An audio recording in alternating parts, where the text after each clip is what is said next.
Okay, a patient calls to book an appointment. 30 minutes with your staff back and forth. Well, you qualify, are you a good patient? Is that going to work? Then they get a time slot.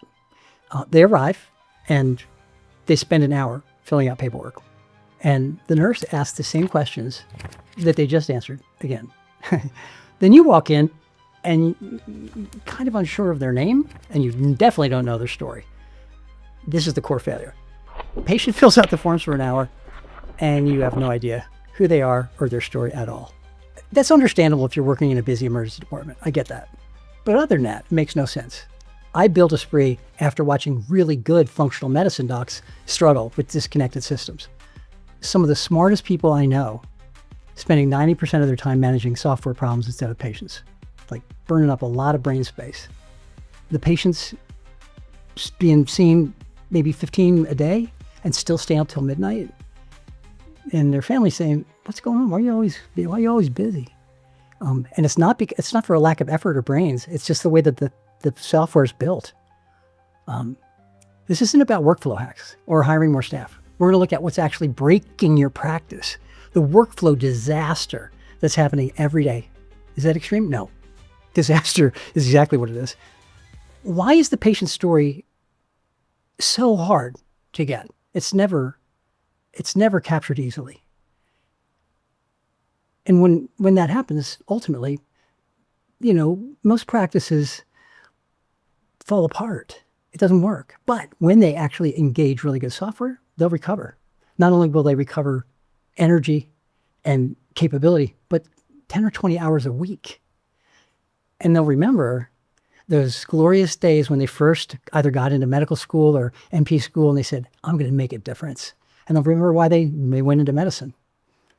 So scheduling, pretty much in the average EHR, it just feels like time consuming. And it's because things don't fit together, right? Patients call the office and the staff asks the reason. And then the headache begins. I call it the mini history. "So why are you calling? And what is that about?" And then they write that down on a piece of paper. And then this typically does happen. The staff's going to say, "Do you really want to see that?" Sometimes they'll just schedule them, but with the new patient, frequently there's a check-in, right? Calls the patient back, time doesn't work, blah, blah, blah, on and on, right? So now you spent 10, 20, 30 minutes of staff time just to get the appointment booked, right? But you don't know anything. You've spent so much time and you don't know anything. Scheduling should take 30 seconds. In our office, we'd like you to do an Esprē interview, and when you're done, we'll review it, and then we'll discuss, the timing of your appointment. You know everything about the patient at that point. So what's happening in the typical EHR, because it doesn't have any ability to extract a story from a patient or give guidance to a practice on how they're supposed to schedule, that EMR makes the practice have to actually be a human bridge between these disconnected scheduling system and the EMR. They may be in the same system, but they're not talking to each other and they don't make sense, right? Because the scheduling doesn't connect the clinical context. The record system doesn't really belong with the scheduling system. So you got multiple calls and interruptions and rechecks, and staff on the phone, they need to be answering important phone calls. They don't need to be trying to schedule somebody when it could take seconds instead of hours, right? So your staff becomes their manual bridge, and it's messy, and there's miscommunication, and it's not nearly as good as one step, right? So story first alternative, which is how Esprē works. Patient fills out their story one time online. The system will interpret it and provide a graphic for the staff to see the reason for their visit, the clinical context, and then booking under a minute, right? So let's say you lose 10 hours a week with bad scheduling. That's like a whole staff day a week wasted, right? Instead of calling a patient back and say, "Hey, how was your visit last week?" Or "How are you doing?" And it's great to building relationship, right? We call this the black hole of patient paperwork. Intake paperwork, it feels like you got to do it at some level, right? The problem is, in most offices, I went to an orthopedics guy for a problem, and I filled out this really lengthy system thing, and the gal in the back, she took it and put it in a file and put it away And it's as if I'd never done it. And that is the norm.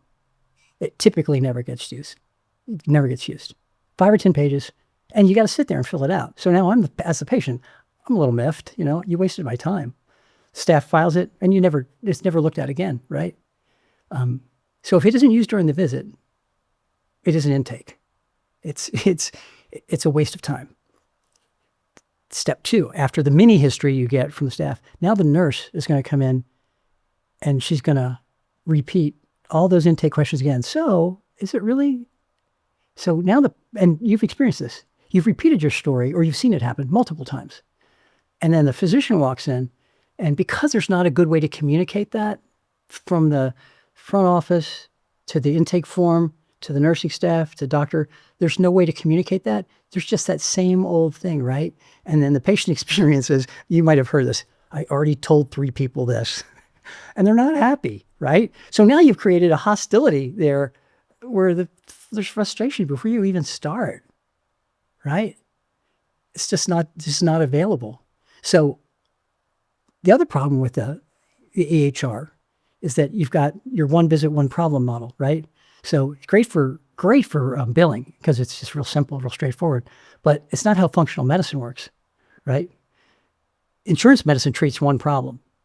Functional medicine treats symptoms and systems all together.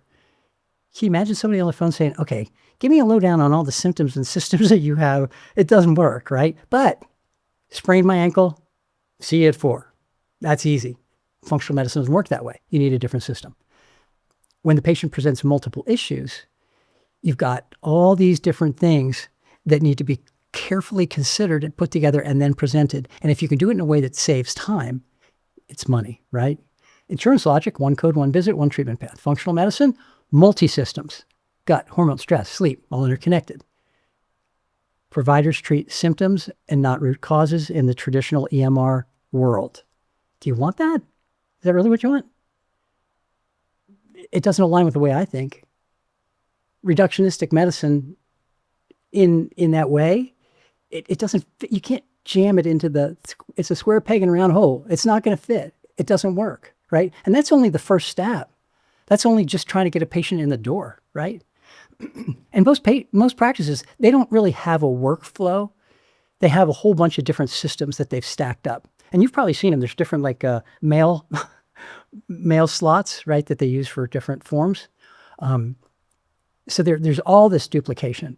So they have a scheduling tool and an EHR, a messaging system and eScribe, and compounding and telemed, and lab hacks and referral.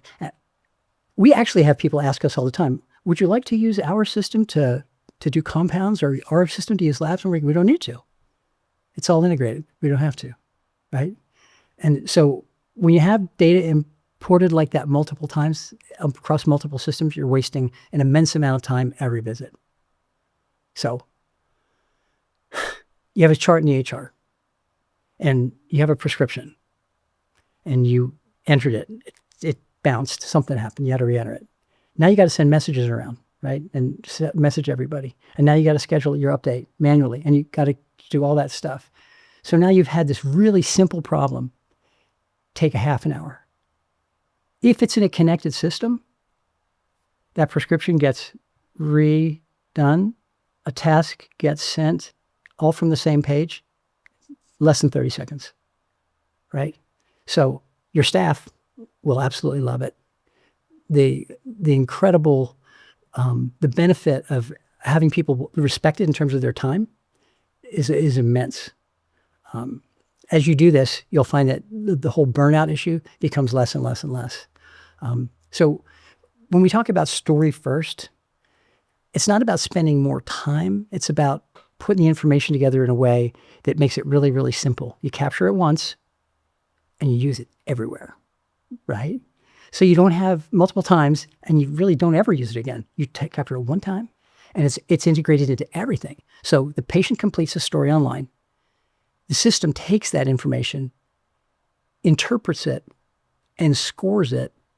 And the staff up front can review it to decide what's a good slot. And then that same information is used during the clinical visit to actually integrate with the doctors and the patient's visit to modify that and to increase the value of it. So we have a patient. She's a 62-year-old lady, and her complaint is that she can't sleep. She's got incredible stress. And so typically EHR, insomnia, diagnosis code, billing code, office visit. Hours, do Esprē. She does Esprē. Esprē puts her through a whole bunch of layered, validated instruments. So she's not only doing the stop, bang, sleep apnea score, at the same time she's doing the GAD-7 and the PHQ and the menopause rating scale. She's doing them all at once. And it only takes her 10 minutes. All of it, all at once. So we've got all this stuff, all this interpreted data, and she's got a sleep problem. But you know what she really has? Sleep problem, for sure. She knows she's just not sleeping well. We address that, of course. But what she really has is profound hormonal deficit. She's got virtually no functioning hormone, but she doesn't feel like a typical menopausal woman. She doesn't have hot flashes, so she doesn't feel that. But the system doesn't miss it, and she knows that we're listening, right? So we know before the visit starts what we're getting into.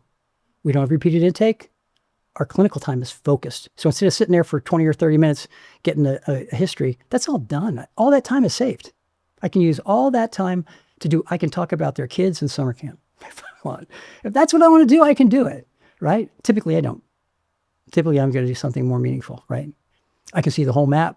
I can focus on the most important thing. With this one lady, it was very easy to describe how the Women's Health Initiative was not any good in 2000, and she could do fine on hormones, and the fact that she hasn't had them, it's just sad. I'm so sorry, but we can fix that. And we did, and she did. She did great, right? We build that plan in real time. Patient feels understood, and they leave totally clear. They're not confused. No follow-up calls from her because she was sleeping. She was great, right? So that collaborative visit is not about a transaction. Insomnia, sleeping pill, not that, right? Every EHR is looking the same because you've been burned before and you assume that they're all identical. That's not true. The problem is they use the same architecture. It's that same reductionistic diagnosis code, billing code. It's not that. We're not doing that. All traditional EHRs are basically billing systems, right? So when the structure and the thinking behind it changes philosophically and you're really looking at taking care of the whole patient, getting their story, everything changes, right? The structure changes. It's going to look different. It's going to feel different. It is different. You're going to really like it. The traditional one has a chief complaint and billing code. Ours has a patient narrative and then an interpreted system. It actually says, these are the most likely systems to have dysfunction. You want to probably hit them first. And if you don't have success, you're way ahead of the game still because you would have hit every system before, right? No duplicate entry, no compliance problems. I'm not charting after hours. Everything's done basically in the room. By the time I'm done the visit, the chart's all done, right? So when you do this, when you give Esprē a try, you're going to know within the first few minutes. You'll look at it and go, what? And when you actually see patients with it and the difference that it'll provide, it's going to blow your mind. And it doesn't cost anything. It's free. You get a 30-day free trial. You can do real patients and real workflow. We're not going to try to tell you how many awesome features we have because there's too many. There's too many awesome features. It works as well as any other system in terms of features, but it works infinitely better from the storytelling point. So scheduling, intake, chief complaint, platform, all that stuff, all those problems that you have within EHR, that's because their structure is broken, right? The architecture is wrong. The systems aren't integrated. And so what happens is, if I were using that, I need to be the glue that holds it all together, right? It is such a brain drain that at the end of a day like that you have anything left in the tank at all is somewhat of a miracle. Besides the lost time and clarity, just your joy for life is just gone. And the patient's story, that's in the, like the circular file, they call a file cabinet, right? It's not really great, right? So it's not your inefficiency. It's system design problems. You're the integrator, and you're probably pretty good at it, despite the headache you might have. Your staff is dealing with a tremendous amount of pressure, trying to keep up with it. And once that changes, everything changes. You hear a lot more laughter in your office, which is really good. Sometimes I tell them, we're not having a party. This is a doctor's office. Because that's so much more fun. And what happens is you have less software and integration with or interaction with your software and way more medicine and way more caring. You have one system that does all of the work that you need done. It extracts that clinical story really, really well. So it knows this sleep problem is really this other problem. And you have a treatment plan that's effective from the beginning. And it didn't take you long, right? Less duplication and friction, more clinical focus. You return to being a clinician and not a detailed data entry clerk, administrator. Not about preference, it's about structure, right? Broken systems have like a measurable cost. We can actually say, yes, a couple $100,000 a year. Staff burden, emotional fatigue, they're a little more subjective. And if it's systemic, it's not going to get better until you change the system, right? So no matter how you optimize, work around, or excuse the problem, including blaming yourself, you will not succeed because you have a structural mismatch. You have to change the systems. Your patients don't lack stories. Man, they have plenty of them. The problem is your system has no way to capture them, right? When the story comes first, everything changes. Scheduling headaches, intake headaches, chaos, they all become markedly diminished, if not disappear altogether, right? When you get rid of all that junk, all that EMR chaos and structural problems, what remains is caring for patients and really good medicine. So I dare say that if you were to include Esprē in your life, you would find that so much of your disappointment with medicine would go away, that you would have a completely different life. And that's what Esprē was built for. Thanks for watching.